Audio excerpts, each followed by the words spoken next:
and welcome to Fuds on Film. I'm Drew. With me this episode, Scott. Hello, Nursey. Okay, I will be watching Animaniacs later, thanks for that. Back to one of our themed episodes. Sport is ancient and popular, and has been an important part of our various cultures and societies for as long as cultures and societies have existed.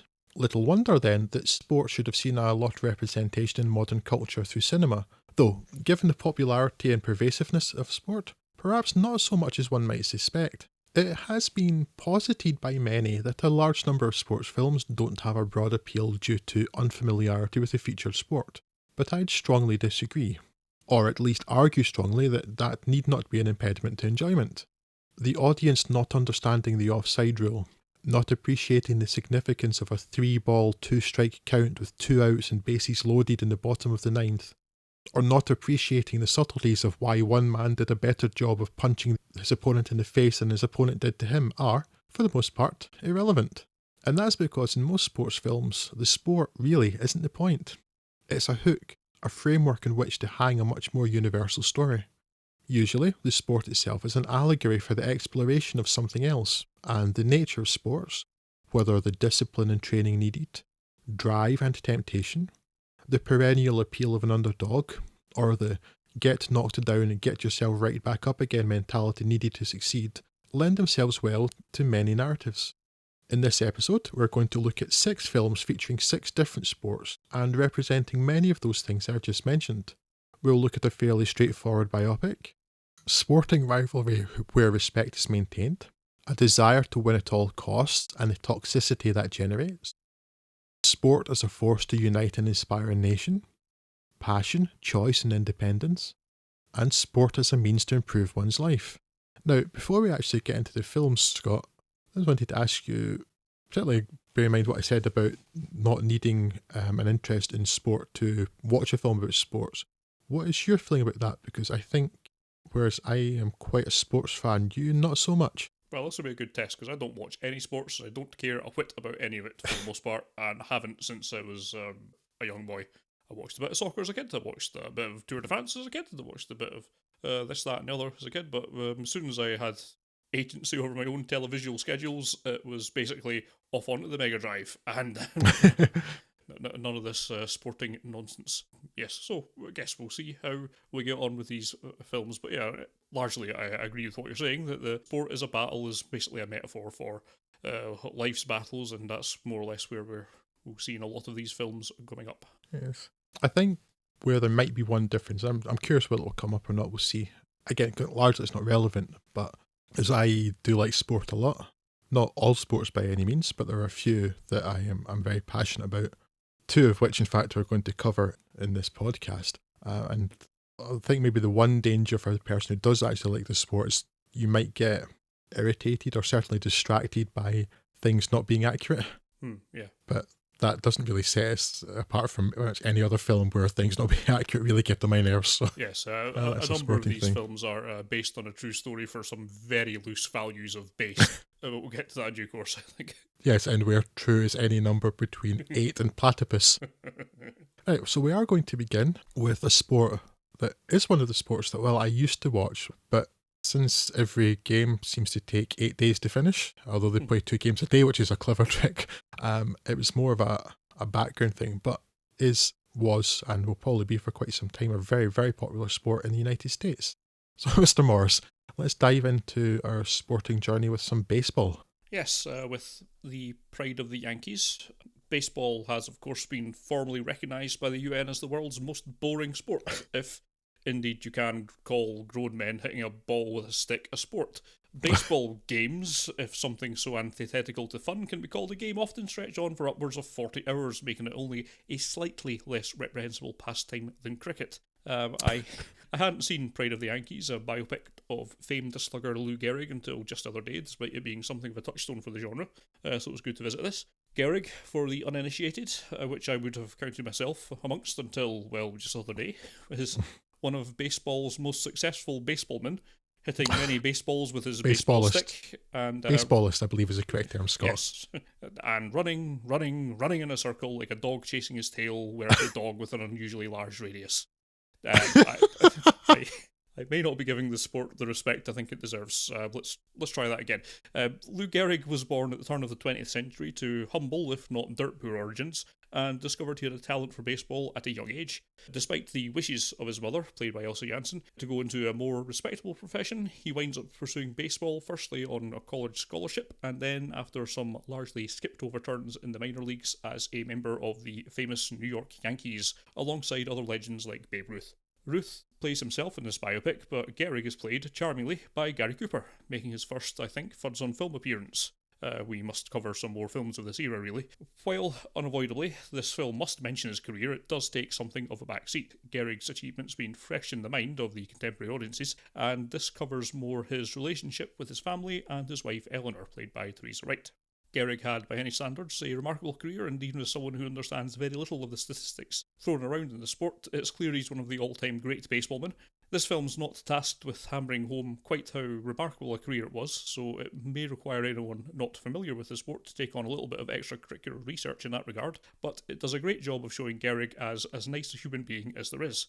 Now, being a cynical bastard, and well, just look at the timing, released just a year after the much-loved sportsman's death from a motor neuron disease that in the US at least became synonymous with him, it's clear that this is more of a homage than a tough investigative piece of muckraking. It's glossed over certain facts, of which more hay may have been made, such as where this released with some distance from his death. For example, his father's alcoholism is not mentioned at all here, and one presumes it had at least some impact on Gehrig's childhood. That said, there were plenty of tales of Babe Ruth's rambunctiousness around at the time, and it seems that no one's coming forward with any hushed-up tales of Gehrig slaughtering puppies, so perhaps it's true that Gehrig was, more or less as the Pride of the Yankees suggests, a nice guy who lived a happy life, quietly doing nice things for people with no expectation of being lauded for it, who had his life cut sadly short by a horrible disease.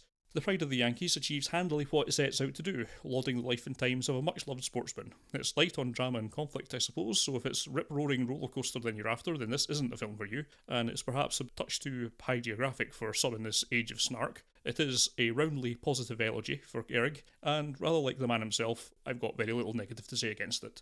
Yes, I enjoyed it. I thought those were really charming performances, and on the whole, it's just a nice, positive, reaffirming story with a very sad end, and it's a very nice little journey to take on. Whether it's the best biopic you'll ever see, I'm not so sure.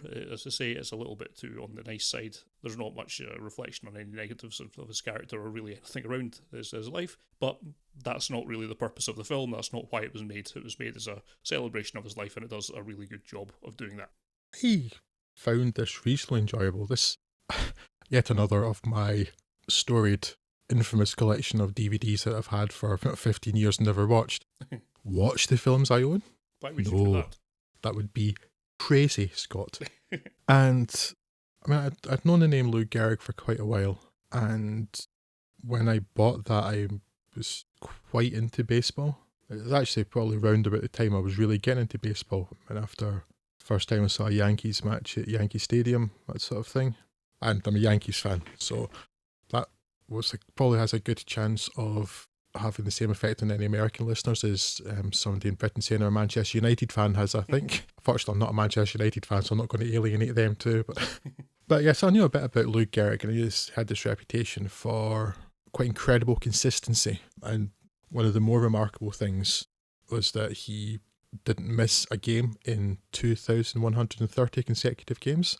A record which people quite reasonably suspected would never be broken until it finally was, but not until 1995 or 1996 by Cal Ripken. And other records that still stand today. So, I mean, he was pretty impressive guy. And then, it's always horrible when anybody so young dies from such a horrible disease. But when it's somebody who's in pretty much every way remarkable, it's always just that bit more sad. However, for the film itself, I just didn't find it particularly remarkable. I suppose it's interesting enough, and kind of interesting too that you actually have the real life Babe Ruth in it, playing himself. I think my big problem is I don't think Gary Cooper can act very well. I am not convinced that I've seen Gary Cooper before, because I know I've seen High Noon, but I can remember sod all of it. It's so long ago, I may as well not have seen it. And I'm watching this and I'm thinking, he's so wooden, and I think that maybe that's part of, because he's meant to be sort of the affable, slightly goofy, nice guy. Yeah. But it's absolutely the sort of role I can see James Stewart play, but play it so much better. That you Yeah, I can play that suppose. nice guy role with that kind of slightly gormless, not so sure of himself, but still have charisma. And I just thought Gary Cooper was so wooden in it. And it's quite interesting that you obviously felt differently to that. Yes, again, to this person who was, the suggestion being that he was loved throughout the country, even by non-Yankees fans. Hmm. And I did a bit of looking into it like you did, and there doesn't seem to be anything that's ever suggested that the bulk of this aura around him actually was genuine. There's nothing to suggest that it wasn't true for the most part. So, but even that, as you said, 1 year after his death, it's not going to be a character assassination or anything like that. Or anything, is it? Yeah. No. I think that if it had explored a little the hardships of his childhood a bit, but you come to him as an adult, basically, Yeah, as he tries to get into his fraternity of 40-year-olds. Which I know partly it's because they want to have the same characters much later in same actors much later in his life, but it did stand out to me that why are all these university students 40 odds, in this fraternity he's trying to get into. But yeah, so it skipped over the fact that yes, he was really, really poor. His father was an alcoholic. He had 3 siblings that died as children. Yeah. And just something about that, or some mention of it. Yeah, it's tough to judge this with the same standards as you would sort of a modern biopic, where something treated this way probably wouldn't fly in this day and age. Is when details about everything and everyone's on the internet for everyone to see 24/7. You couldn't do something like this and expect it to be treated with the kind of degree of seriousness. But I think for something that's not really trying to tell the nitty-gritty story of Gary Cooper as much, as I say, this seems more like just a celebration of him in film form rather than anything that's trying to really get to the truth of any matter. It's more of a condolence film than anything else, and is more of a celebration of his life, and it works on that basis, I think. Yeah, but, I think it does. Yeah, but not as a hard-hitting piece of documentary filmmaking. No. No. Although it does, it's strange. It does almost have a villain in it, in as much as that I really don't like his mother. Yeah. Because she says at one point, because she's very, very ill, and it's the reason that he joins the Yankees, and originally goes to Hartford in Connecticut, but originally joins the Yankees is so he can get money for his mother who's very, very ill and get her into a private hospital. Mm-hmm. But then he hides that fact from her, and she finally finds out. She goes, it would be better if I died than you went and became a baseball player. Well, die then, you stupid old hag. I was like, watching this film, I'm finding it reasonably enjoyable and finding Lou Gehrig's this nice guy, and then suddenly I'm just finding that I want his mother to die. It's like, that's not right. Harsh words for Mama Gehrig there from Drew Avondale. If there's any consolation, she has. And then so by the time she's like taking all of his mail and opening it and opening his suit that arrived from stuff, and I wasn't enjoying her as a character very much. No. I softened again towards her later on, but yeah, I think it's not quite a hagiography again, because I don't think there was that much particularly bad to say about Gehrig. He seems to, for the most part, being a fairly genuine and pleasant guy. That it's just quite interesting, I think, too, because 1942 this film isn't. There obviously have been some biopics before then, but I suspect not so many. And also, probably Gehrig and Ruth together are the first 2 genuine sporting superstars. I don't think till, apart from maybe boxers, 1920s, 1930s boxers maybe. Yeah. Like maybe Max Baer. Yeah, some people around his era maybe getting into superstar territory, but other than that, really, Babe Ruth in the 1910s, 1920s, then the Murderers routine that brought him together with Lou Gehrig. So that's the first time you're going to have really had a film like that.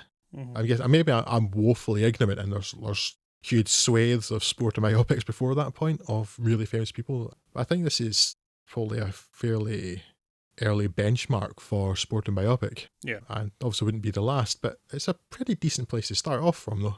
He did a pretty decent fist of it, even though I just don't think Gary Cooper's very good. That's my big problem with it. It's not so much the content of the film or the structure or anything. I just don't think he can act very well. It's my only real beef with it. It's a pretty significant one, given he's a star, right enough, but there's nothing controversial or nasty or anything about it. And The word you use is quite good, a celebration. So anyway, that's another purpose a sports film can serve, I guess, is just say, hey, here's this guy who's really good, or this woman, but here's this person really good at what they did. Let's have a wee celebration of that. Yeah. No harm in that. Yep, no harm at all. Okay, so we'll move on from baseball to soccer with The Miracle of Bern.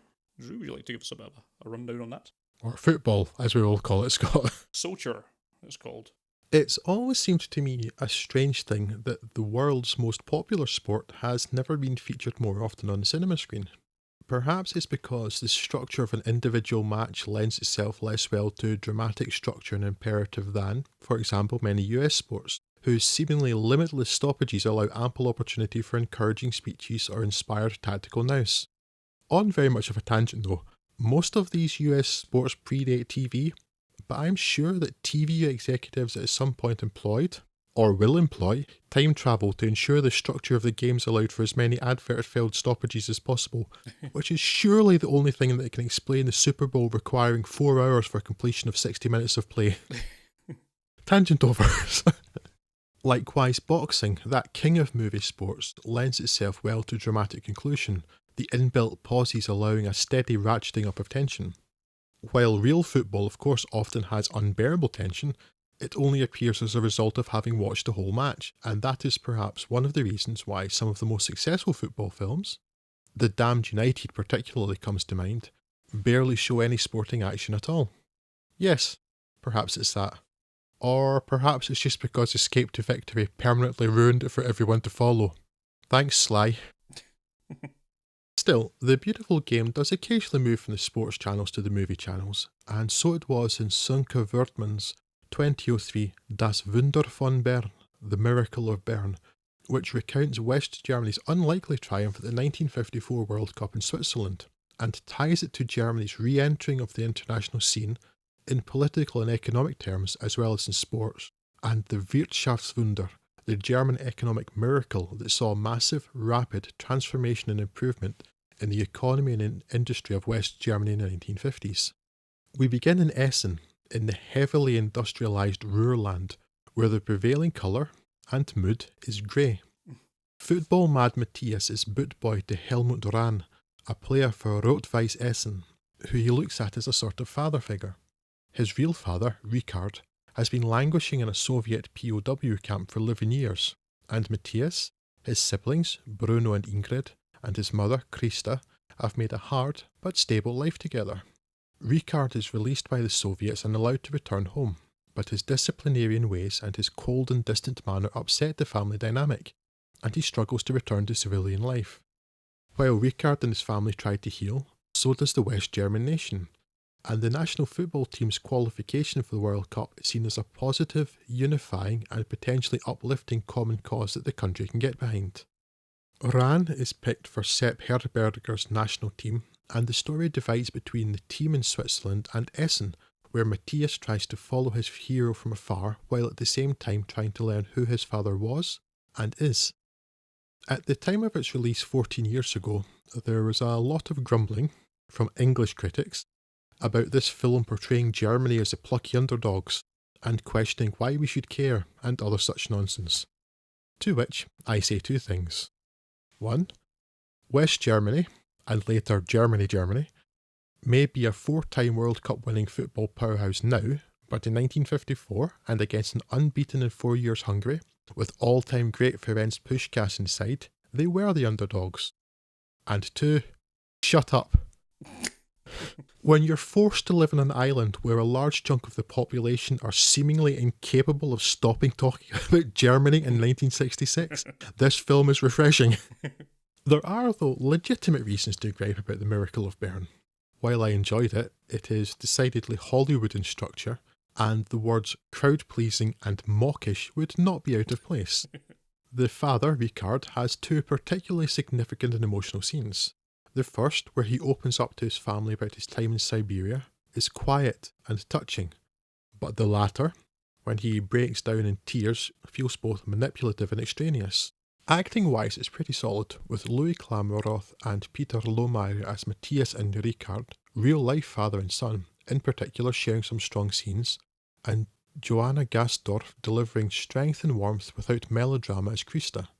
Peter Franke also acquits himself well as the no-nonsense Herberger, and delivers such lines as Der Ball ist rund und das Spiel dauert 90 Minuten. The ball is round and lasts 90 minutes, without being either too arch or too solemn. Because really, that's a hard line to pull off. You either sound like you're trying to be really clever, or you sound like you're deadly serious about a line like that. But if nothing else, Das Wunder von Bern portrays a time and place with which I'm not massively familiar. And it's a football film with Germans that manages to handle the football well, doesn't star Sylvester Stallone, and isn't escape to victory. It's also a useful reminder that people everywhere are generally just people. The Germans may have been the enemy from our point of view, but we're all given the same basic equipment at birth, and a soldier in any army has a chance to suffer the same stresses, horrors and problems as any other, and that, alas, is a universal human story. Wortmann's attempts to tie the miracle of Bern to the Wirtschaftswunder in the on-screen text at the film's code are clunky at best, but he has succeeded in the rest of his film in suggesting that it could be reasonably argued that the social cohesion and the renewed hope in a defeated nation that came about as a result was a contributing factor, or at least a catalyst. It is necessarily lost to my ear, but German critics noted in particular the strong mix of regional accents present in the locker room, reflecting the fact of it genuinely being a team which represented and united the whole country. Now, it's difficult to say this because I have seen so few of them because there aren't that many worth watching, and one of them's Escape to Victory. But this is definitely one of the better football films I've seen. I have seen it described as the best football film ever, which is nonsense, obviously, but it's pretty interesting. Again, I would recommend watching this because you don't need to know about football to watch this. Again, it's going to be a universal theme on this episode. You don't need to know the sport. But also because I think, certainly from my point of view, I think maybe you, Scott, we've probably seen quite a few relatively contemporary German films. And certainly most people are going to have been very, very familiar with Germany either during World War II or soon after, or in related places like in Vienna and the Third Man when it's all devastated. But this period, just slightly after, when the country's beginning to repair, I don't think I've seen at all on film. No, not that I can remember anyway. I can't think of any German reconstruction sort of Eurofilm films that I can think of that I've seen. I think you're right with that. I didn't know much about the 54 World Cup winning German side going into this film, and at the end of it, I still don't. But leave it to us to pick what was supposed to be a nice breezy topic after last month's little carnival of misery. And we're still dealing with the family's struggle with post-traumatic stress disorders from prisoner of war maltreatment and the attendant moral quandaries of sympathising with someone who's, if in name only, a Nazi. Give us a break.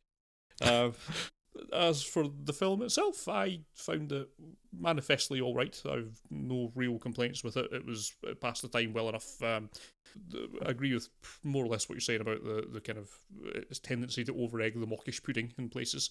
It does push it a little bit too far, but I think I can forgive it that because for so much of the running, it's doing it pretty well. And yes, there's not an awful lot more than that I've got to say about it. Yeah, it's interesting that Sepp Herberger is basically an early German prototype of Kenny Dalglish. And it works. What is German for? Maybe's I and maybe's no.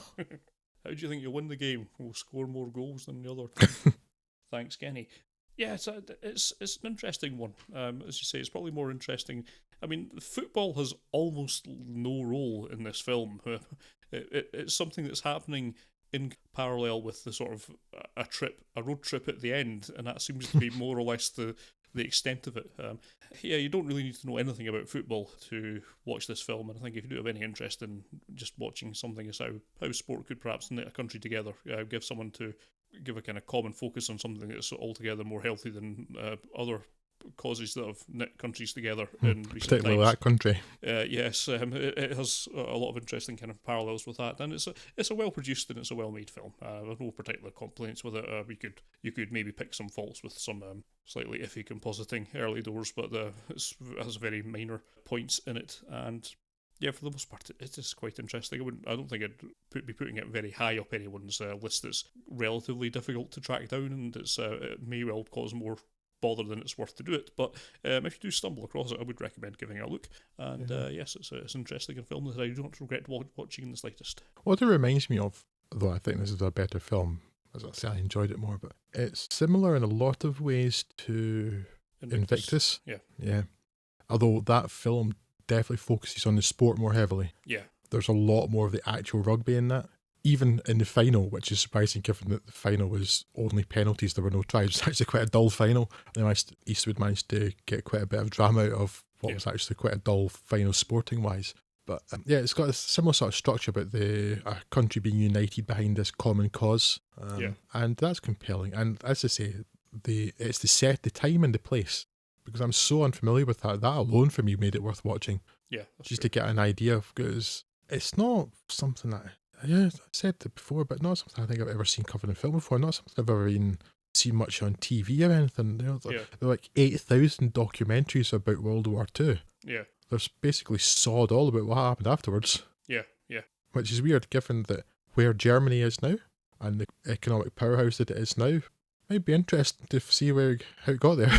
Yeah, and you would think so. I mean, certainly given the play that is made of the state of the post-World War One reparations and the influence, the causes of that, the consequences that had going forward, playing into World War Two, as opposed to how it worked out at the end of World War Two, where the reconstruction of that led into the greatest era of peace that this continent's known since the creation of the continent, pretty much. It's interesting that it's so under-examined. Yeah, it's a strange one. I guess the unfortunate truth is that peace doesn't tend to sell as many tickets as war does. That's true. It's something like that. And on my cynical bent, one other thing I just wanted to say about The Miracle of Bern is, now maybe I'm just being too cynical, but I did mean to check where the funding for this film came from, because there's I was going to say conspicuous, but it's not conspicuous actually, because I think if people don't know who the person is, it'll be completely missed. So maybe I'm just being oversensitive. But there is a very minor character in the film, but it makes me think that maybe that the company that person founded had some sort of role in funding this, because there's a character in the film who's responsible for the team's kit. His name's Adolf Dassler. I suspect that name doesn't mean a lot to people, but if you heard his name in the shortened form as Adi Dassler, then maybe that sounds familiar, because that's the man that founded Adidas. And because it was just from his name, Adi Dassler. And he is in maybe 3 or 4 scenes in this film. And you see at one point the German players with their new boots with the very distinctive 3-stripe logo. And then there's a scene where he's showing off his new removable stud system to Herberger. And it feels so extraneous. My cynicism sensors are buzzing. Like, is he just there because Adidas paid for some of this film? It doesn't detract from the film at all. It's just curiosity, because it's not in any way significant, other than at some point later they say, yes, let's get the long range studs out. And he's mentioned by name at one other point, I think, when the players are out drinking and Helmut Rahn says that Dassler caught them. I found them in the entrance to the hotel. But it's just, I don't know whether that's because the screenwriter maybe just was interested in Adi Dassler and knew that kind of that's where the company really got going, was with the success of German football or something like that. It's just such a strange thing, because it's not overt enough to make me think, oh yes, it's definitely a publicity thing, but then because it's not overt, like, it's kind of pointless. Yeah, and Adidas is quite known for sponsoring things. It's more or less what they do. It's a very, very long and successful relationship with the German football team. It's just, I think maybe that's just a historical interest thing, because he was a very successful German businessman in a very successful German company. Maybe it's as much as that because that's the economic miracle was starting then. Yeah, Maybe it's that. Maybe I'm overthinking it. But when you point out, it's very obvious now, but it flew over my head when I was watching this. I didn't make that connection at all. I kind of just figured it was more. I wasn't really quite sure why removable studs were such a big thing, but I just took it as being some sort of metaphor for German technical advances and competence that was going on at the time. But yeah, no, when you point out, yeah, it does seem quite quite redundant. Yeah, I don't. Yeah, possibly I'm just being too sensitive overthinking it. Maybe it was.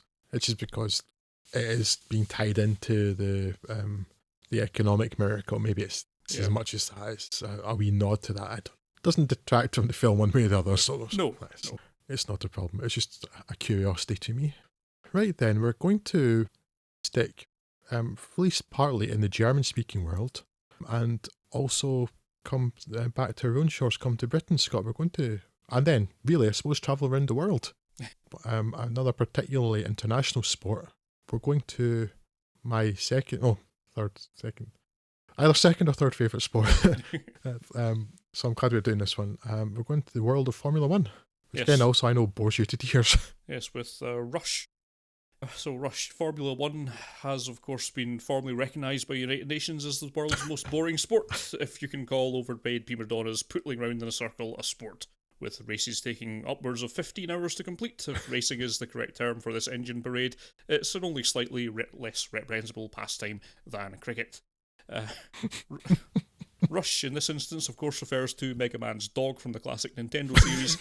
It tells us of the rivalry between English playboy James Hunt, a thrill-seeking instinctual driver played by Thor, Chris Hemsworth, and Niki Lauda, a technical genius almost unhealthily obsessed with the sport, played by the excellent Daniel Bruhl. It starts off with their earliest meetings in Formula 3 and their instant dislike for each other, which makes for a good setup in a biopic, even if it is a total fabrication. Naughty Ron Howard and Peter Morgan. Straight to bed with no supper for you, lads. We're introduced also to Hunt's turbulent marriage to supermodel Susie Miller and Nicky's rather less whirlwind marriage to Marlene Knaus as the pair's careers progress towards the 1976 Formula 1 season, with Lauda driving for Ferrari and Hunt moving from the defunct Hesketh team to Ferrari's near-eternal F1 rival McLaren, which resurfaces their interpersonal conflict. It's a tense back-and-forth season, which at least when distilled down to an hour, and one thrown into chaos after Lauda's terrible crash at the Nürburgring, which saw him suffer severe burns to his face and lungs.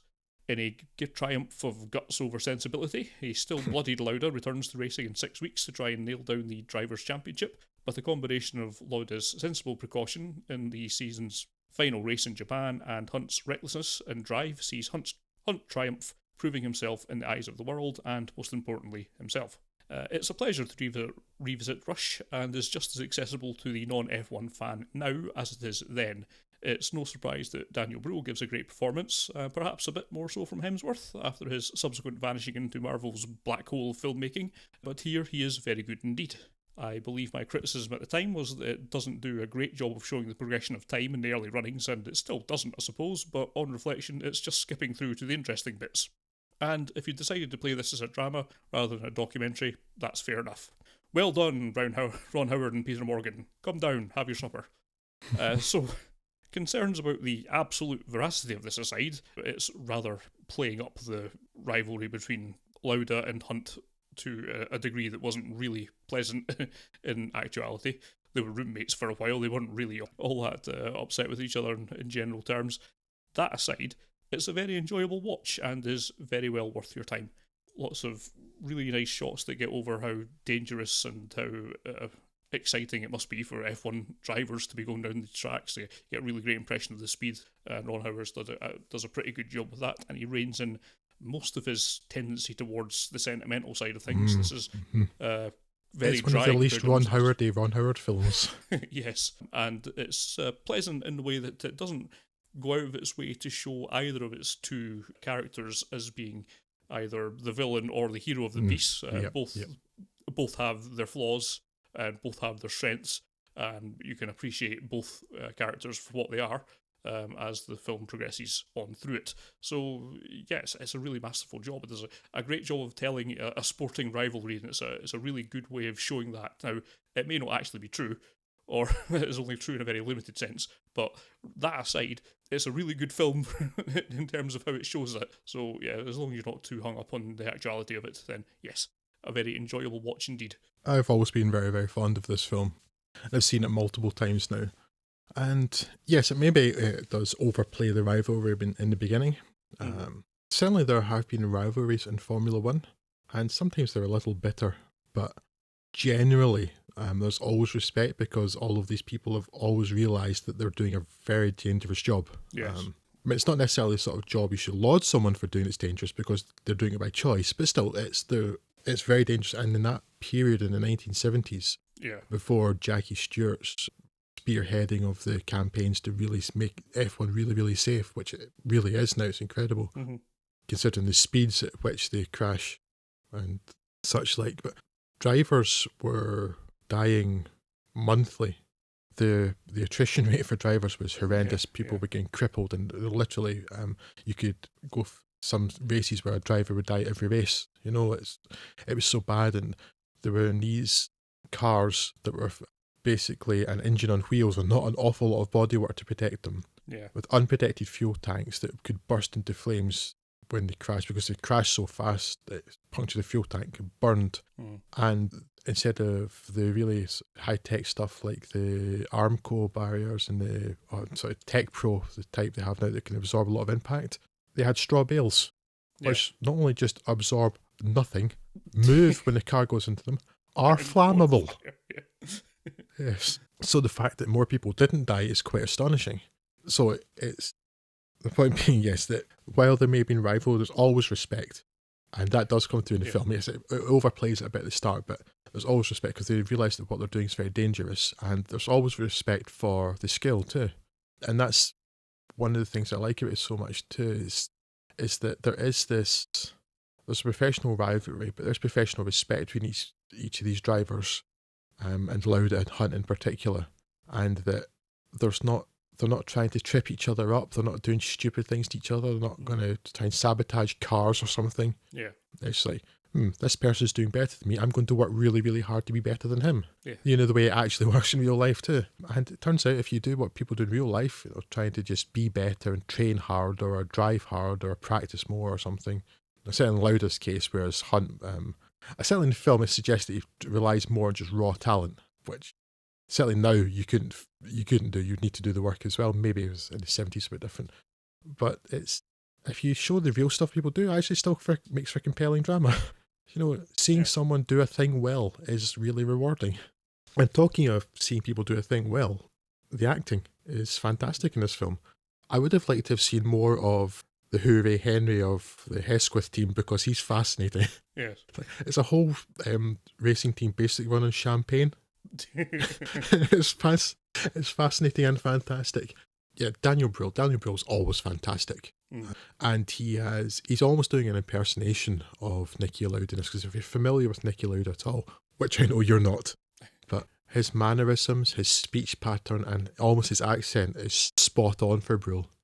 And because Brühl's German and Lauda's Austrian, there is a difference. I don't know if it's as pronounced as the difference between, say, United Kingdom and United States accent-wise. I mean, I can tell the difference. There is a difference, but I don't know if it feels the same. But certainly, he's not acting in his normal accent, and he does a very, very good job of it. Yeah. But it's almost like Diamond with faint praise, or maybe a backhanded compliment, but you kind of expect him to be brilliant. Whereas Chris Hemsworth, I think, is probably the person who comes out of this with the most credit. Yeah. Because he's managing to not be Thor, basically. I mean, I've seen Hemsworth in a handful of other things. A very small role in Star Trek, but it's not a great film. But in The Heart of the Sea, he shows that clearly the guy can act. Let's just forget Ghostbusters and his role as the male bimbo. Yeah, in this, he manages to make you forget all about Thor and does a really, really good job as James Hunt. I mean, maybe he doesn't come out as well in the accent stakes as Brühl, because his accent does sound a bit like his Thor accent rather than James Hunt's, which was quite distinctive. But yeah, the acting's great. The way the story goes is compelling because it's closer to reality, and it certainly doesn't try to go too over the top with a lot of things. The writing and the directing, particularly surprising for Ron Howard, is quite restrained. Yeah. And you mentioned it too, just the action sequences are really well handled. There was some CGI used, but they used a lot of classic and replica cars as well, so they're real practical effects too. Hmm. And maybe I'm kidding myself, but I think I can tell the difference, and it's always better when they're real. Yeah. Yeah, it's another thing where it's not so much about the particular sport. It's just about maybe what sport brings, what sport requires. It's dedication, professionalism, certainly in Lauda's case, passion, but in this case also respect and admiration, Hmm. and an incredible ability to overcome the odds. In Lauda's case, because yes, as you say, 6 weeks he was up to his waist in fuel.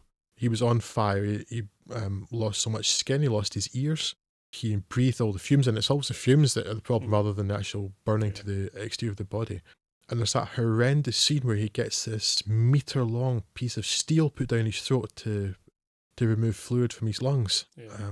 And then 6 weeks later, he's back in a racing car. Yeah. Wow. I mean, and clearly that particular, going back to it, didn't do him any harm because he won 3 world titles in total, and Niki Lauda's still going. He's non-executive chairman of the Mercedes F1 team. He's still around F1 today. But then, as well as doing that incredible determination, he wasn't a stupid person. Lauda was always very, very clever, and he looked at that torrential rain at the Japanese Grand Prix where he lost that championship. Yeah, no, I'm not doing that. I'll die. Which he could well have done. And with F1 being so much less safe then, even now with that sort of rain, I don't think they'd race it. Yeah. It's that sort of thing that's rewarding. Again, just seeing a thing done well. I like that. That's why even something as ostensibly dull as cutting up some fish, like in the documentary Jiro Dreams of Sushi. Yeah. There's something kind of compelling about just seeing someone raise something to an art and doing it very well. Yeah. Wholeheartedly agree. One of the best sporting films that there is, and if anyone's not seen Rush already, then certainly put it straight to the top of your list. Yeah, I know certainly that the name Ron Howard has the potential to put people off because he has that same sort of weakness that Spielberg can have too, of being overly sentimental at the very least. And while Ron Howard at his best is nowhere near approaching Spielberg at his best, on his very, very good days, he can produce a film like Rush, and Rush is very, very good. Yeah. Even if you don't know or care about Formula One, it's worth watching. And just to the world in general, more Daniel Brühl, please. Yes. So we'll move from the racing circuits of Formula One to the racing circuits of roller derby? Yes. It's a strange one, this. Though by no means all, most sports films are about popular sports.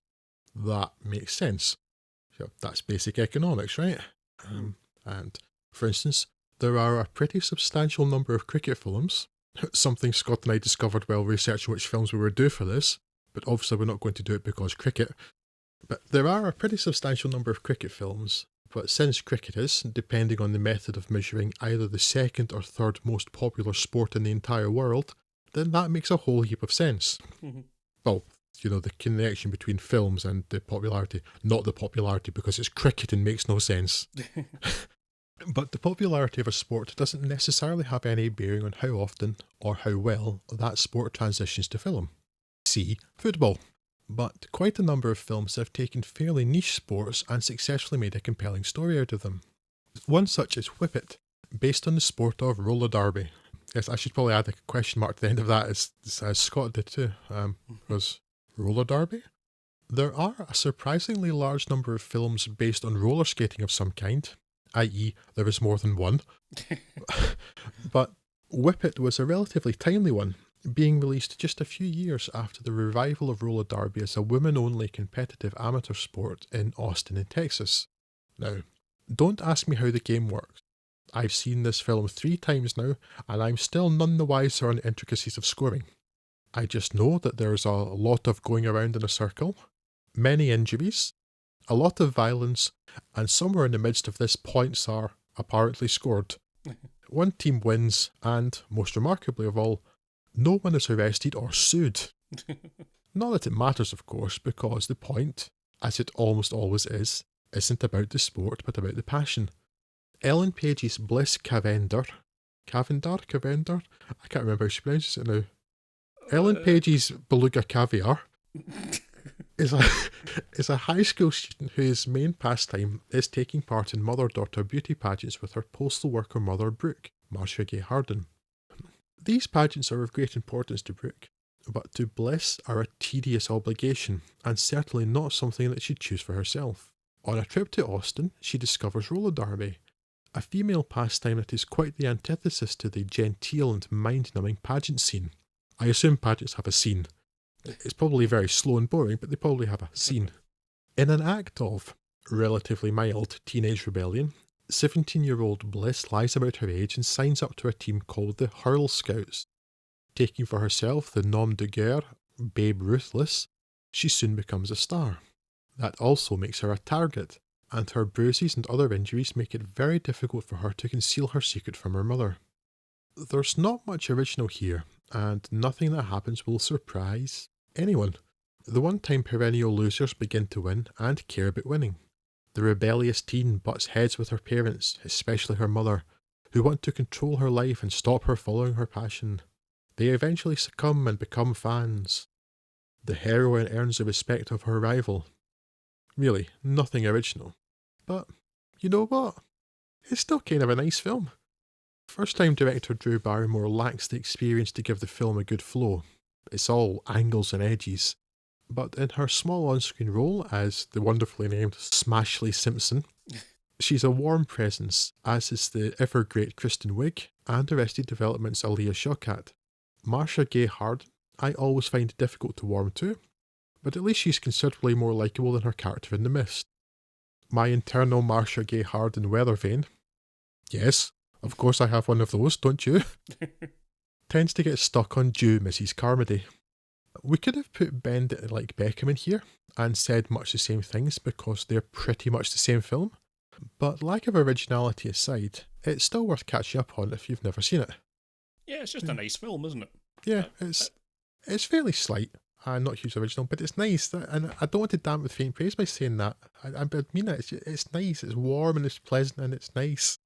Yeah, I mean, it's got that unfortunate sort of label of being the kind of very definition of minor work for all involved, but I don't think something like this really deserved to go down the cultural memory hole quite so quickly and completely as it did. I never really seemed to hear this mentioned. I was quite glad when it popped up on TV actually a few months back. It was the last time I watched it before giving it another look at for this. But I enjoyed it quite a bit back in the day, and I've enjoyed it quite a lot now. It's not the sort of film you ever sort of find yourself thinking about in an idle moment or anything like that. It was pretty much immediately forgotten, but the bits that I do remember were I liked it. It has nice characters, nice arc. You were saying with Marcia Gay Harden, it does kind of help that she's always playing characters you're not really supposed to warm to. So I suppose that's perfect casting, isn't it? Yeah, it's just quite warm-hearted. There's nothing spiteful or bad-natured in it at all, and at the same time, it doesn't feel like it's particularly. This could easily have been Juno on roller skates, and it's not. It's nothing like as sort of somehow nothing like as hipster as it would seem like when you're just talking about it, or just talking in general terms. It comes across as sort of very warm and very human, and not really ironic in the slightest, which is perhaps ironic in of itself given what it's covering. It's just a nice little film. It should be seen by anyone. I think anyone will get a lot of enjoyment from it. It's just nice. Say, won't change your life, does absolutely nothing new at all, but it's fun, and what's wrong with that? Yeah, and it's got a lot of elements of other types of films in there. There's like the sporting underdog story, there's bits of coming of age, a few other things. It's a bit of a hodgepodge of a few different things, but for the most part that works. And I think the coming of age part of it could have been played more strongly, and I'm kind of glad it wasn't. It's because it's less about that. It's more really just that Bliss finds kind of finding her own passions, which is not necessarily anything to do with age, and also finding a sense of belonging, which is nice to find. And she just finds something that's hers, because the things that she was doing before were her mother's, the beauty pageants, where she finds this thing that's hers, and it's kind of irrelevant that she's good at it. The story demands that she be good, that she be the star, but real life was just demanded. No, it's something that she likes and she's found happiness in it. Yeah. I do remember thinking the first time that I watched this, while I enjoyed it, that I thought the kind of low-key performances that Drew Barrymore got out of her cast felt a bit too low-key. Mm. This time around, I didn't feel that, actually. I felt that was spot on. That Yeah. it felt less filmy Yeah. that way. It felt a bit more natural and a bit warmer. That that everything wasn't just, turned up to maximum or anything. Mm-hmm. Because it made the Hurl Scouts feel more like a sort of second family to Bliss. Sold that dynamic a little more, I think. Yeah.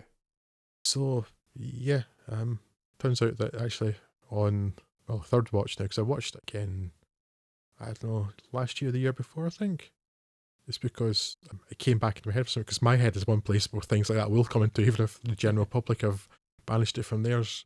And then watched it for this, and actually, it stands up to repeat viewing. Yeah. So yeah, it's not going to blow you away. It's just one of those things that if it pops up on Netflix or something, stick it on. You'll be rewarded. Yeah. Rainy Saturday afternoon, you put that on. And again, you'll probably not think about it much afterwards, but it's like, that was quite nice. There we go. What's for dinner? And just move on. It's not a bad film at all. I quite enjoyed that. Indeed.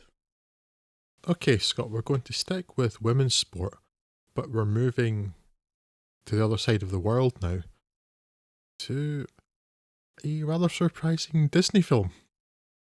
Yes, we're off to India for In a Dangal. manner of speaking. Yes.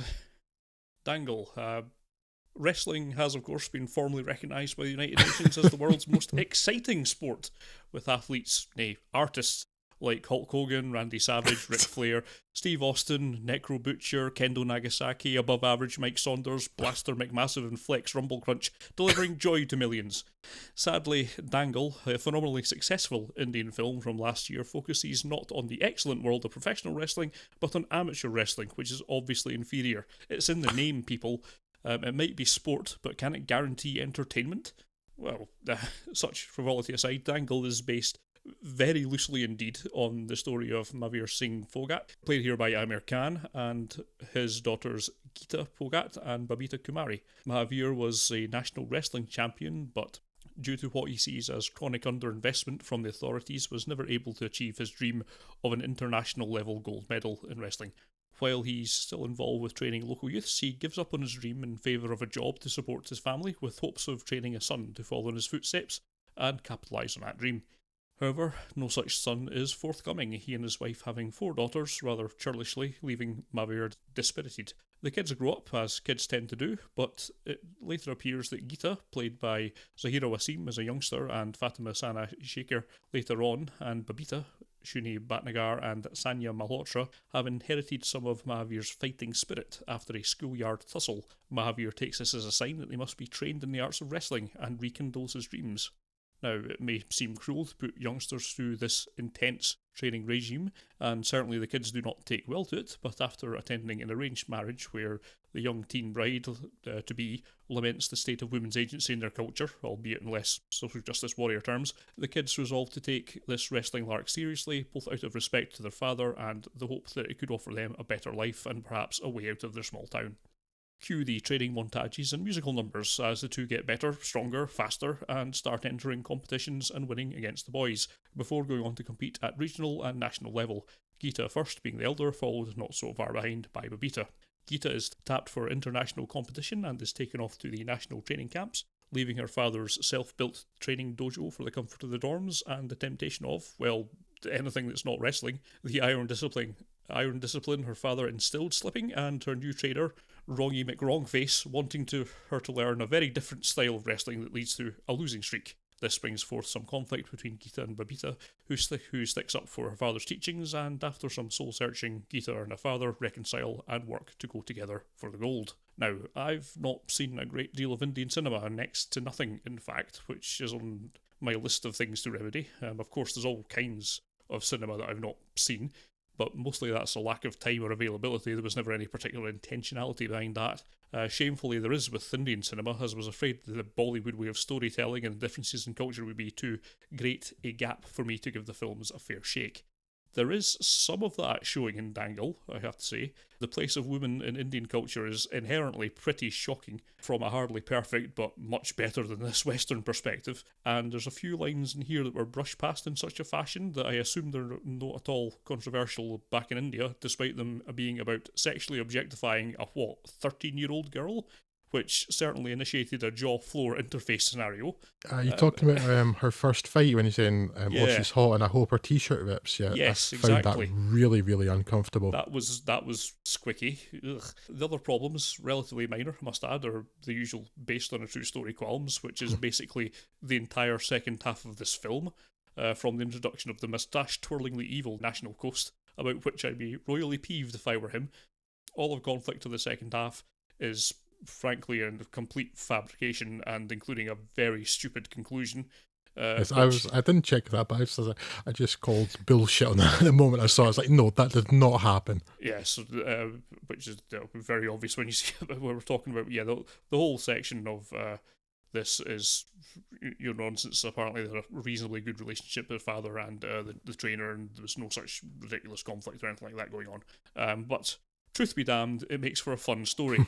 And that's the real takeaway from Dangal. It's a really well put together, enjoyable story with colourful characters that's going more for melodramatic, colourful, larger-than-life takes on the events rather than the gritty realism, and is all the more fun for it. Oh, and my other possible source of cultural confusion, the soundtrack was a complete non-issue, and the exceptionally catchy theme and its variants is a thing of great greatness indeed. It is somewhat different watching it from a Western perspective, I suppose. It's used a bit like how orchestral scores might perhaps be used in Western films to inform on characters' feelings, except rather than just sort of hinting at it, here you get lyrics that spell it out very explicitly. Yes. These are what the characters are thinking right now. Pay attention. These are the characters' motivations. It's very, very direct. Yeah. Imagine if the score for Jaws was just someone shouting, "Mommy, Daddy, bitey fish," over and over again. That's probably the rough equivalent of it. Shark. So I heartily enjoyed Dangle, and I think you will too, so give it a look. Yes, this I only found out about literally a couple of days ago while we were trying to finalise our list for this. We had 5 films and we didn't know what to put, and we were talking kind of sort of standard things of this genre like Chariots of Fire, that sort of thing. Yeah. And then I just happened to stumble across this. I was talking about it was an Indian film that had been financed and distributed by Disney. And I thought, I don't imagine that happens that often. I know Disney are a big company and India's a big market, so it's maybe simple as that. And then it's already made more than $300 million. Okay, that's probably quite a big deal then. It's not Marvel territory, but that's a fair chunk of money. And I don't imagine many Indian films make that sort of money. And I'm really, really glad I happened to stumble upon that now, because it's really, really nice. Yeah. Yes, I do have some of the same issues you have with the attitudes towards women. Honestly, quite surprised that it made it into the final cut in a Disney film. I obviously don't know what their contract's like. Although the rest of the structure, either India is entirely capable of making films with that sort of structure, or Disney has some input, because it does have a Hollywoodish sort of feel to it. Yes, it does. In this case, I would say it's particularly a bad thing. It's just a thing. It's a characteristic it happens to have. It has, I've seen this on both sides, it has been lauded as being some sort of great feminist film, and then from others saying, well, no, it's not. And I wouldn't say either of those things are quite true. What I would say is that for the way that women are shown in this film to be treated typically, not how this film treats them, but the what in Indian culture it portrays, certainly in more rural communities, it does seem very different once they get to the larger cities, like the city where the National Sports Academy is. Yeah. Things are clearly different there. But that, women basically a cooking and baby making machine. Yeah. Is it? And I believe the cousin that's in the arranged marriage is 14. Yeah. Certainly the way that the Indian Martin Freeman, Amir Khan, Yeah. So right at the start, I thought he looks a bit like Martin Freeman, and I couldn't shake the idea for the rest of the film. The way he treats his daughters, he seems kind of monstrous at times. Yeah. And he's very, very disciplinarian. And it's certainly arguable that these dreams of becoming a wrestling champion, well, in film, they are his dreams. They become his daughter's dreams. Whether actually they would have done anything like that without him forcing them, Yeah. I don't know. But he clearly loves his daughters.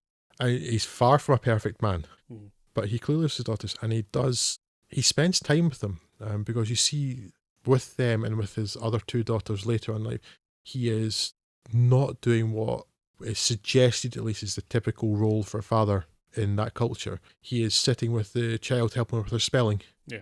She's doing her English homework, and he's helping her, and he's making sure the daughters are doing things. And while you may have legitimate quibbles with his methods, his end goal is that these girls do something with their life that they get to choose, and that they aren't just married off. Mm-hmm. You know, that they don't perpetuate this idea that the women are there to cook and make babies till they make the new babies that then become passed on to other people to do the same thing.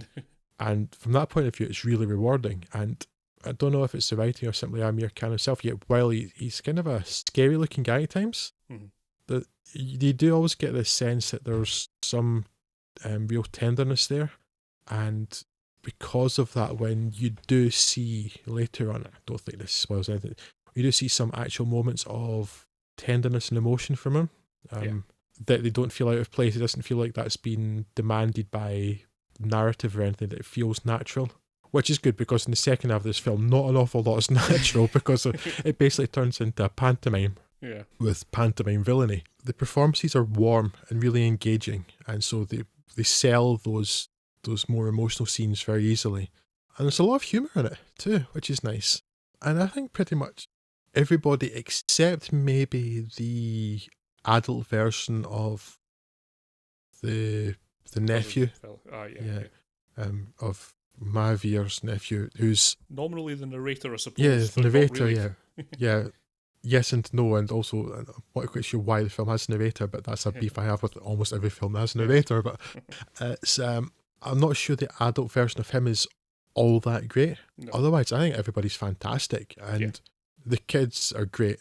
And then when, in particular, Fatima Sana Sheikh, who plays the adult Geeta, physically it's impressive, because I know nothing about wrestling, and it's the kind of Greco-Roman style, I think. Yeah. I'm not sure what the subtleties are. I think there may be another type of wrestling on mats like that, but it's quite similar to the sort you see in Foxcatcher, but, you know, without a terrifying Steve Carell nearby.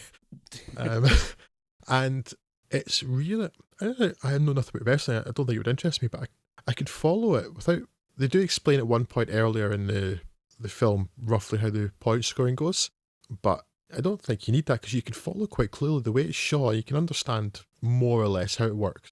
Yeah. And it's actually quite compelling. I find myself really quite getting into that. And I think a lot of that is the fact that it's clearly real physical effort that's been filmed in those scenes. Yeah. Which makes me think that the actress is actually a wrestler. Or if not, then she's done a heck of a lot of legitimate preparation for the role. Yes. Because she really sells it. And there's one point also where the camera cuts, and I'm glad, because I thought I was going to have to close my eyes, because it looked like someone's going to have a horribly crunching injury in their neck, and I can't watch that. And I'm not normally squeamish about things, so it's like... As a German suplex, it's like a degree of rotation away from just crippling someone, isn't it? Yeah. I thought, I was bracing myself for a horrible wince. But yeah, so the actual action scenes, the sports scenes, are so well handled, because they look absolutely believable in pretty much every way. There's nothing about that looked fake to me. Yeah. Again, someone who's into wrestling, you could probably tell you exactly why it didn't look right. As a layperson, it absolutely sold it to me, and I'm really, really glad I stumbled across this now. Maybe it's a bit long, because it's pushing 3 hours, but it's, for the most part, it's joyful. The music really helps. It's colourful, and it's different culture and a different sport, and that's all interesting too. I just found it a very, very rewarding watch. Yeah, I knew it was a long film, because it's one of the few films that is courteous enough to actually give you an intermission card in the middle of it. Yes, I noticed that. But I didn't really feel the length of it at all, actually. It kind of pretty much flew by. I think if you're being hypercritical, I suppose, cutting out some of the nonsense in the final act might have helped a bit. There was enough drama there already. It didn't really need to be heightened by playing around with it. Nefarious schemes. Yeah, there was Yeah. enough drama in that it was the final of the Commonwealth Games, you know, without it Yeah. having that other nonsense added to it. Yeah, but as I say, for actually just driving a drama through, it works. It's valid in terms of it being an entertaining film, if not a particularly truthful one. So yeah, just heartily recommend it. You don't, apart from a few quibbles about the cultural differences aside, you can really have anyone pick this up.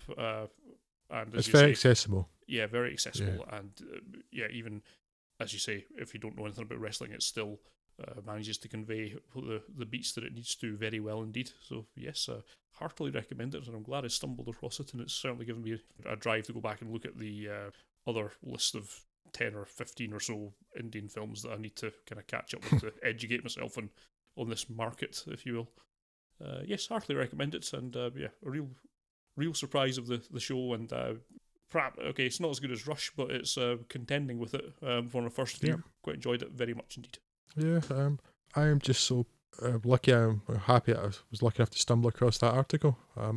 I don't think I would have heard about it otherwise, despite the fact that, you know, as I say, it's made more than $300 million, and it's nice, and it's just so colourful too.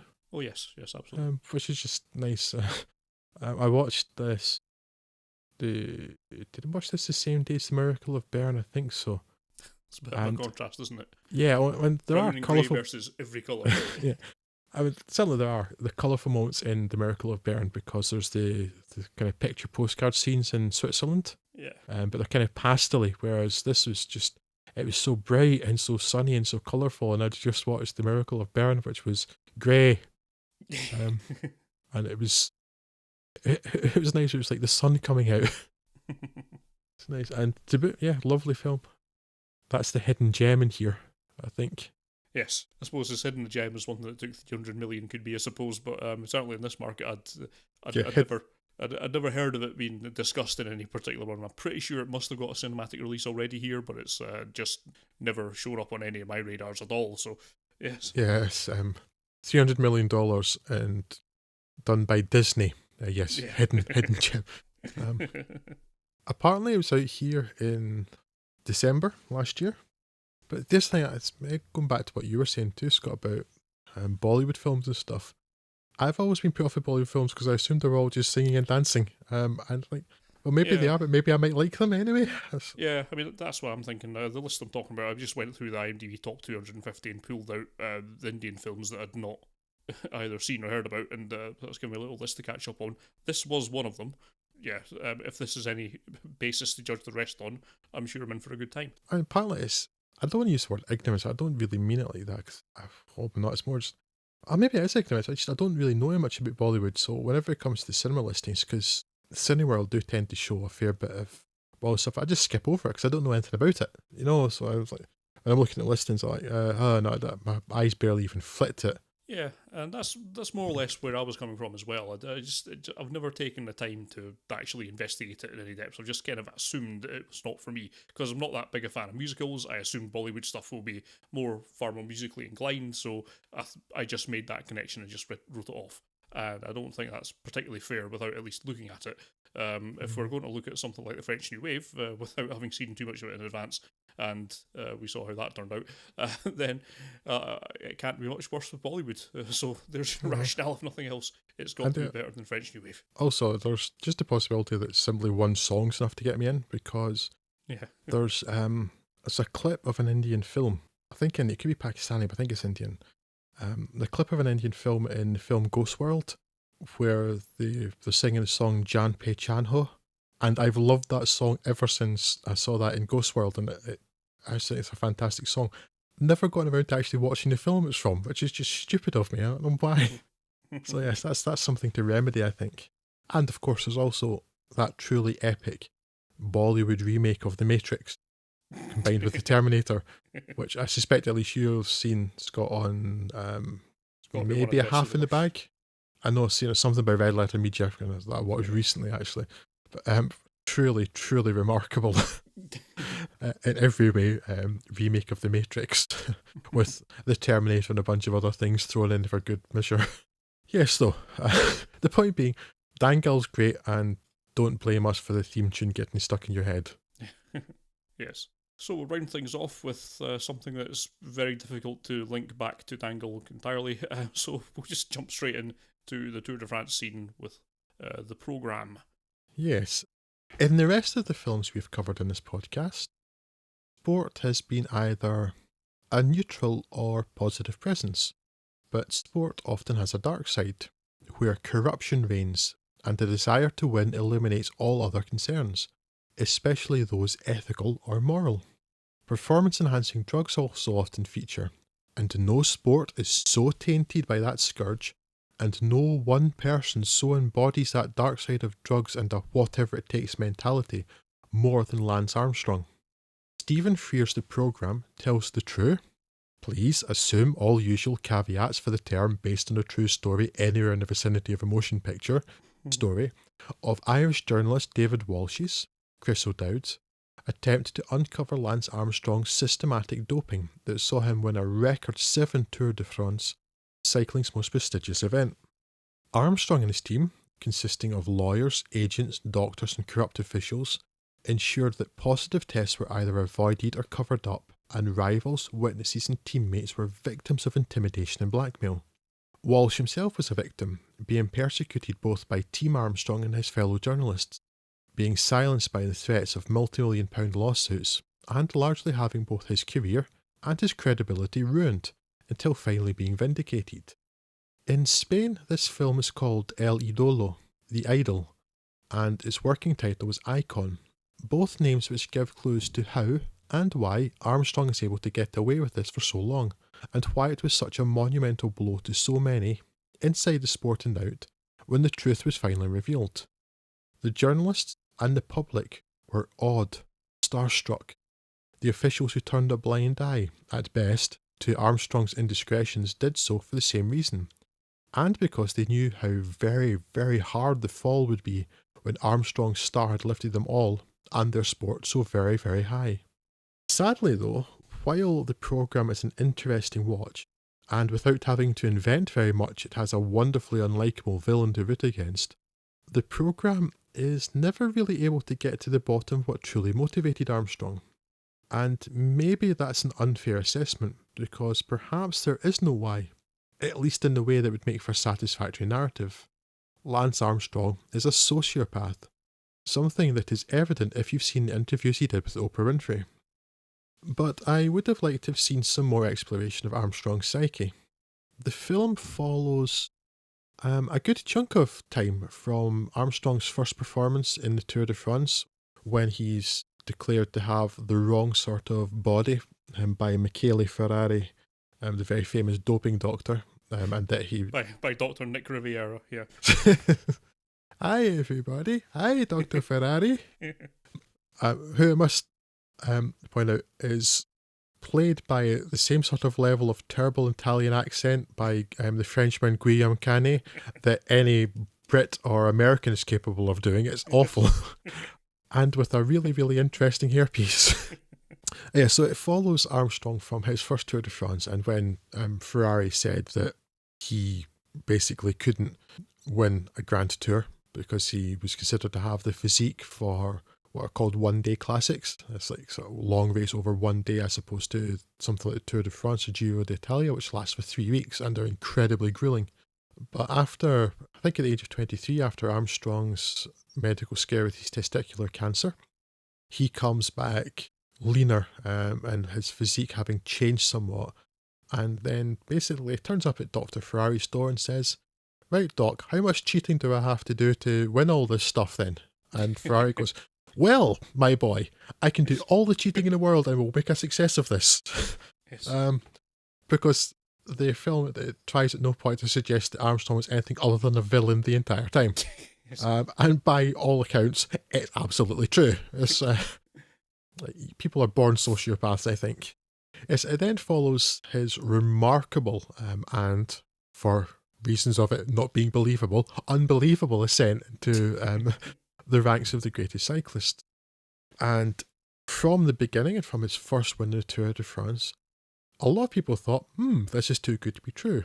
But Chris O'Dowd's journalist was one of the few people that said, yeah, the reason this is probably too good to be true is probably because it's too good to be true. And he tried to investigate it, wrote his columns for the Sunday Times, trying to say that Armstrong's a cheat, trying to find as much evidence as possible. And this coming at a time, for those unfamiliar with cycling, which has been blighted with doping for a long, long time.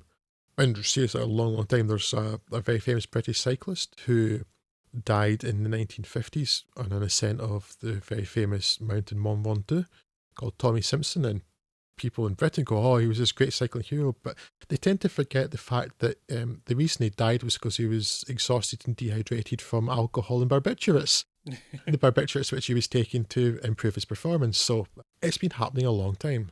And in the mid-1990s, the entire Festina team was kicked out of the Tour for doping, and lots of them were arrested because in France, doping's illegal. And they transported all the stuff in their car over the border from Italy, or possibly Spain. Some country with a border with France anyway. That's irrelevant. So yeah, this is a sport that has this as an endemic problem. And it is something that's had scandal after scandal. And when one of their major teams, the entire team is caught doping. And that was just, I think, 1995. And Armstrong was starting his Tour de France run in 1997 or 1988, I think. It's just after that. So the officials are trying to get cycling's reputation back again, And so Walsh's investigations were not very welcome at the time. Mm-hmm. However, they were trying to uncover the truth. But he had a hard time of that. As I say, he was persecuted by his fellow journalists, and you see that, and you see the fact that they too don't want to believe that yet another drug scandal is going to come into the sport that they cover. And then we see also Walsh getting difficulties with his editor at the Sunday Times, saying, oh, no, look, we can't publish this without more truth. We're getting multi-million-dollar lawsuits and things, which was how Armstrong silenced a lot of his critics too. But he had made so much money, become one of the most recognised athletes in the world, and had huge sponsorship contracts with companies the likes of Nike, that he had an awful lot of clout, and he used that clout.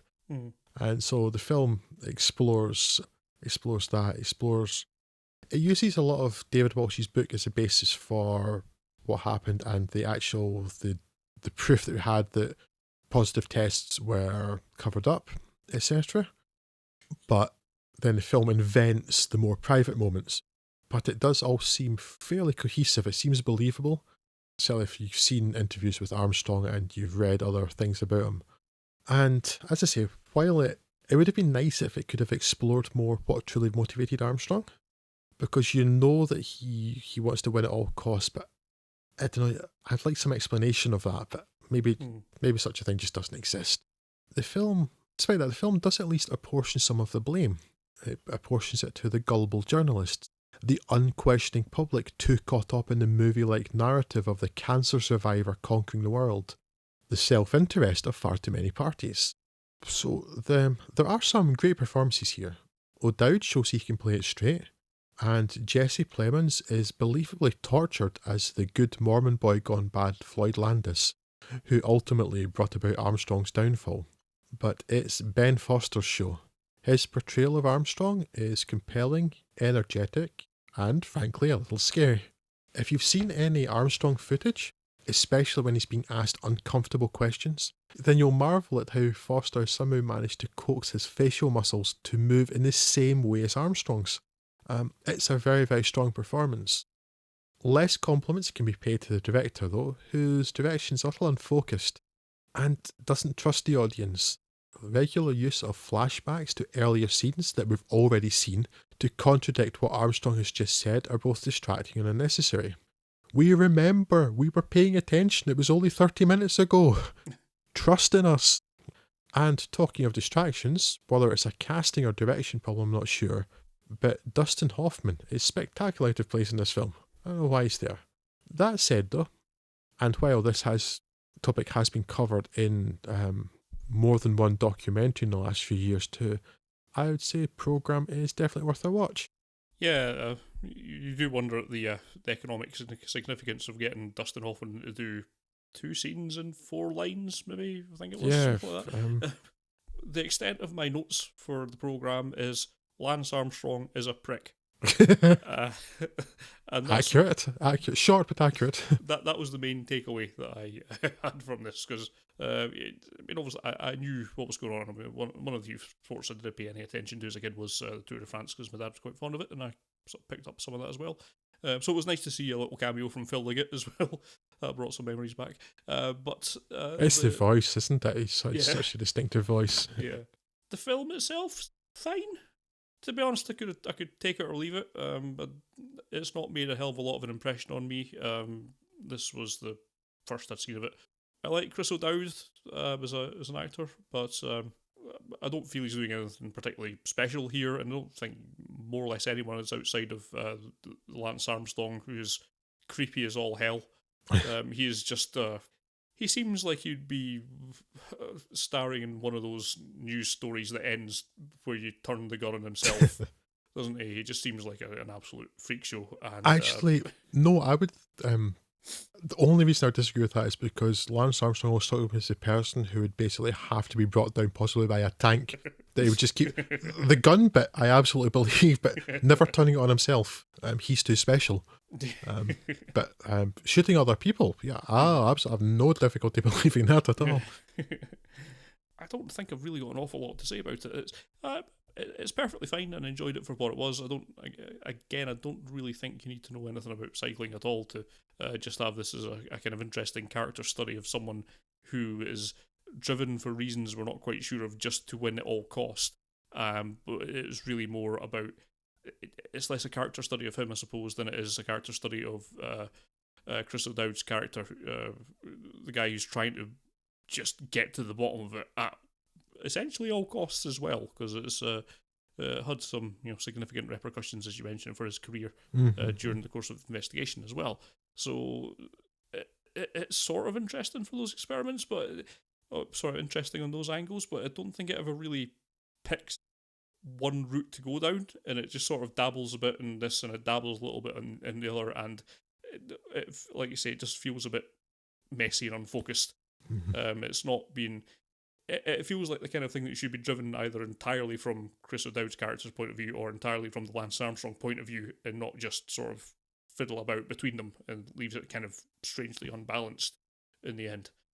That said, it certainly passed the time well enough. I have no real complaints against most of the things that are in there, and I enjoyed watching it. So it gets a mild recommendation, but I don't think it's going to be really setting anyone's world on fire unless you have any particular vested interest in either Armstrong or any of his other cycling friends. Quite good, but middle of the pack in this company. I would say, were you to actually watch this as a companion piece, you should, if you've not seen them, you should definitely watch the Oprah Winfrey interviews. And Oprah Winfrey, definitely not someone like a Dan Rather or someone, she's not a hardline interviewer. Even she doesn't shy away from some of the difficult questions, but even as a relatively soft interview like her on, and known for being more of an entertainment person, it's fascinating to watch, because you see that he's clearly a sociopath, and you look at him and look at his eyes during his interview. It's truly fascinating, and you see this person who cheated his way to millions and millions of dollars, who cheated other athletes out of legitimate wins, because there are clean cyclists in cycling, and certainly nowadays it's an awful lot better, than to finally try to make concerted efforts to improve things. I'm quite sure it's not perfect, and you do get drugs cheats caught occasionally still. Much, much better than it was. But even then, that's the problem. The people who wanted to ride clean in the Tour de France had their careers ruined, literally ruined, and it's not the first time it happened. So this person who cheated all these people out of something they worked their whole lives for, who cheated and got money and respect and the big houses and things, clearly thinks he did nothing wrong.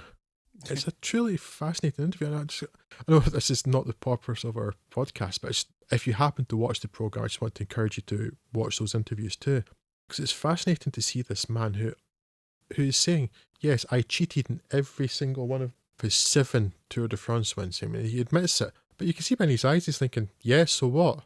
I didn't do anything wrong. I worked hard. I deserved that. And it's crazy. He clearly is only making the apologies because he's basically been forced to. Yeah. Or somehow thinks that if he says this, things will go back to where they were for him. The level of self-delusion or possibly the simple lack of caring which goes with being a sociopath is really, really amazing. But yes, films is our game, and we've talked about them all for today that we're going to talk about. So that's good, I guess. We can stop talking now. Yes. Yes. Sorry, Scott, did you have anything else to say? No, but I will just give a shout out as alternative cycling film to The Flying Scotsman, the tale of Graham Mowbray's career and struggles with the red tape and entangled cycling boards that seem to be have it out for him. So that's another interesting little drama which has probably gone under most people's radars. Yes, I do like The Flying Scotsman. Also has a character called Malky, particularly Scottish name, but also just a great name. Yeah, that's interesting too. Why there's, I mean, I know it's an Englishman who's played Scots on another couple of occasions, but why it's an Englishman playing a Scot, I don't know. But Johnny Lee Miller does a pretty decent job. And Graham Mowbray was someone who rode clean too, which is good. Yes, but his struggles were with both his depression, his repressed homosexuality, and the people at the bigwigs in sport, basically, whom, I don't know, I mean, it's another one of those things, like, you think it's just kind of cartoon villainy added in for the sake of drama in a film, but some of it's real. Like, he just wasn't their type of person or something. Yeah, it did seem somewhat motiveless in the film, I do recall. Yeah. Yes, but I think possibly I've only ever seen 3 films that feature cycling prominently that I can remember. So I may as well mention the third, and that's the film in which the mafia kidnap cyclists and make them cycle to drain their blood and to make wine or something. I forget exactly which happens now. And where the cyclist's grandmother tracks him down with a dog. That's Belleville Rendezvous, or the Triplets of Belleville, depending on which country you're in where it's released, which is great. And is nothing to do with the programme at all, but it's got bikes in it, so it's the same thing. Close enough. Hope that's enough sports ball for y'all. We will be back with a look in a mere 10 days with a look at some proper sport, that being professional wrestling with the wrestler and Beyond the Mat. So we'll catch you around about then. But in the intervening time, if you have any points you'd like to make to us, you can talk to us through a variety of conduits. Perhaps the most common being Twitter. We're on there at Fuds on Film. We're also on Facebook, so you go to facebook.com/fudsonfilm, or you can even email us at podcast@fudsonfilm.com. If you want to leave us a review on iTunes, that'd be greatly appreciated. You could do that, that'd be nice. If not, c'est la vie. We'll be back very soon, but until then, I have been Scott Morris. I bid you adieu. I'm sure Drew does too. Fare thee well. Bye!